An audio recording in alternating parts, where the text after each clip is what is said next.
সহিংসতা ও হত্যাকাণ্ডের বিচারের দাবি সম্বলিত লেখা, প্লেকার্ড ও বিভিন্ন বাদ্যযন্ত্র হাতে নিয়ে প্রতিবাদী গান গেয়ে চলমান পরিস্থিতিতে সহিংসতা ও হত্যাকাণ্ডের প্রতিবাদী সাংস্কৃতিক পদযাত্রা করেছেন চট্টগ্রামের সংস্কৃতিকর্মীরা।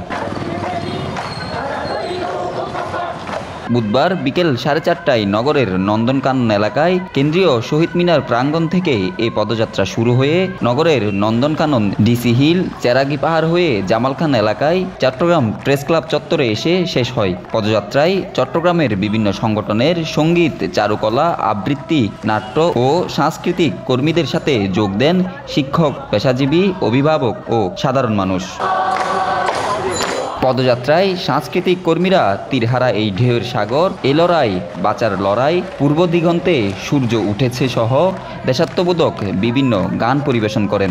এ সময় তারা চলমান পরিস্থিতিতে সহিংসতা ও হত্যাকাণ্ডের সুষ্ঠু বিচার দাবি করেন। সবের উপরে নেচেছিল এই শেষ অন্ধকারে তাদের সবার কথা বলি। Desk report, news now 24।